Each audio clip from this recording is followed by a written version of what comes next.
Today I'm going to read the American West. For many years, the way to travel to American West was by wagon train.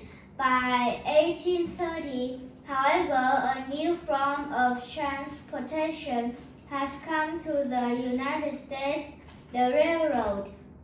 At first, railroads were just short lines between two cities, but soon they stretched from the east all the way to Nebraska.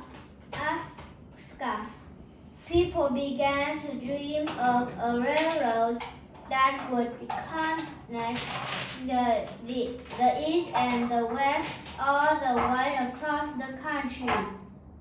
It would be a challenge. The railroad tracks would have to be laid across the plains and then over rough mountains.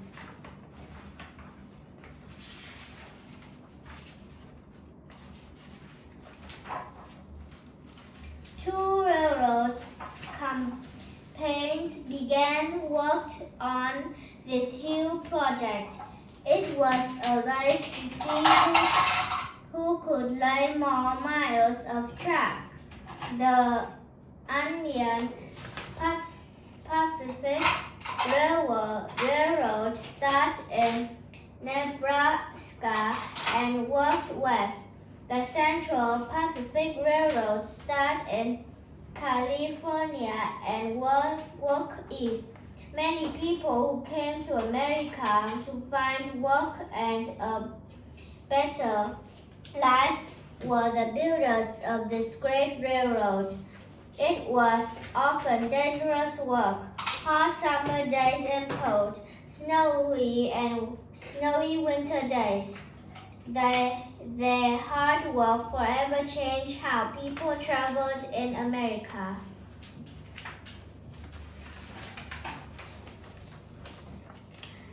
As the railroad tracks were being laid, people continued to move and settle westward. Native Americans called the trains the Iron Horse. Trains were more powerful and faster than wagons, but the railroad caused problems for the buffalo herds that the Native Americans depended on. Hunting buffalo was an important part of their way of life. Indians used buffalo for food, clothing, and even shelter. As more and more settlers began coming to the west, soldiers and Native Americans fought many Indians wars. Many promise-called treaties had been made between the Native Americans and the United States during America's growing years. The United States government believed it was buying land from the Indians, but Native Americans did not think of land as property. Many thought they were only sharing their lands with the United States, not giving it up. This caused many misunderstandings. Many Native Americans felt they couldn't trust the settlers anymore, so they began to fight with them. Many people became afraid of Indians. Soldiers began to force Native Americans to move off their land.